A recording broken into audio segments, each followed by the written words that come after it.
সময়টা অনেক খারাপ যাচ্ছে ডক্টর মোহাম্মদ ইউনূসের রাজনৈতিক অস্থিতিশীলতা, তারপর হচ্ছেন ওনার মাঝে মাঝে চিন্তা ভাবনা না করে কথা বলে ফেলা, তাও ইন্টারন্যাশনাল লেভেলে, যে কথাটা আবার আধা ঘন্টা পরে দেখা গেল যে কথাটা ওনারটা ভুল ছিল, অথবা ওনার কাছে তথ্য ছিল না, ওনার কাছে তথ্য ছিল না, এটা আবার অনেকে মানতেও চাচ্ছে না। তো এই টালমাটাল পরিস্থিতিতে রাজনৈতিক বন্ডিংটা আমরা দেখছি এনসিপি জামাত একটা লাইনে আসছে, ডক্টর ইউনূসের সোজা যে লাইনে হাঁটছেন, বাকি আছে বিএনপির পাশাপাশি আমজনতা, যদিও দেশে আমজনতা বলতে কোনো জনতা নাই, তারপরেও ব্যবসায়ী যারা আছে, খেটে খাওয়া মানুষ আছে। তথ্য বলছে গত 10 মাসে প্রায় 3 লক্ষের উপর মানুষ দেশে বেকার হয়ে গেছে। কেন? কলকারখানা প্রতিষ্ঠানগুলো মালিকানা বদল হয়েছে, অনেকে পলাতক আছে, পাশাপাশি অর্থনৈতিকভাবে দেশ খুব বেশি শক্তিশালী নাই, বিদেশি বিনিয়োগ নাই।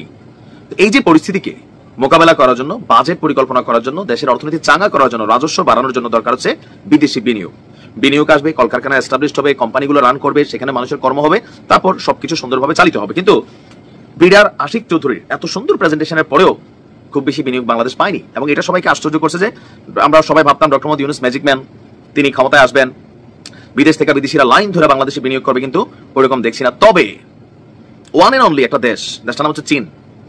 চীনের যে অবস্থানটা আমার কাছে মনে হয় ডক্টর ইউনূস আর শেখ হাসিনা, খালেদা জিয়া তারা বোঝে না, তারা বোঝে যে চেয়ারে আছে তাদেরকেই তাদের দরকার, এবং এই চেয়ারে থাকা লোকগুলা যে ঝামেলাগুলা পোহাচ্ছে কোনটা মেজর সেটার একটু সমাধান করে দেওয়া, আর বিনিময়ে বাংলাদেশ নামক রাষ্ট্রে ভারতের চেয়ে চীনের আধিপত্যটা যেন বেশি বিস্তৃত হয়, এটা অবশ্যই টার্গেট। যাই হোক, আমরা আমাদের ধান্দা চিন্তা করি যে আমাদের বিনিয়োগ দরকার।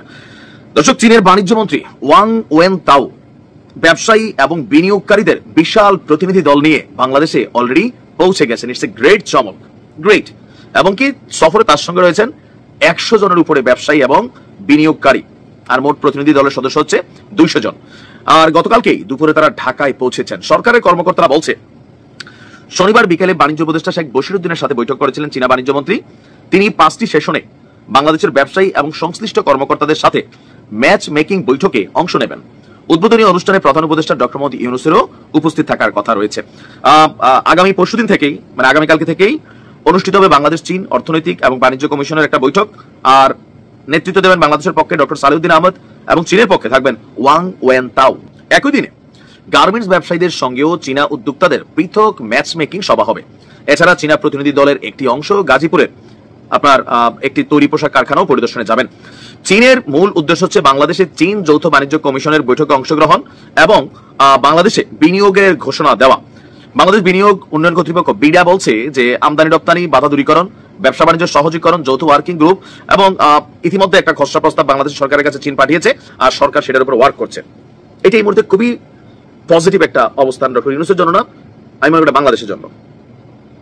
কারণ বাংলাদেশের অর্থনীতি চাঙ্গা হওয়া জরুরি। বিদেশি বিনিয়োগের যে খরা গত 10 মাসে আমরা দেখছি, সেখান থেকে বের হয়ে আসতে হবে বাংলাদেশকে। আর এই জন্য চীন, তারা সবচেয়ে বড় ভূমিকা রাখতে পারে। তারা তাদের যে উদ্দেশ্যে করুক, বাংলাদেশের দরকার হচ্ছে এখানে বিনিয়োগ আনা। আশা করি এই সফরে ডক্টর ইউনূসের জন্য পজিটিভ হবে, বাংলাদেশের জন্য পজিটিভ হবে। আর এই মুহূর্তে চীনের এই প্রতিনিধি দলের আগমন, ওনার যে চাপগুলা ছিল, মনস্তাত্ত্বিক চাপে অর্থনীতি একটা বড় ভূমিকা কাজ করছিল, তো সেখানে অনেকটাই আপনার কি বলা যায় সাহস যোগাবে। ভালো থাকুন।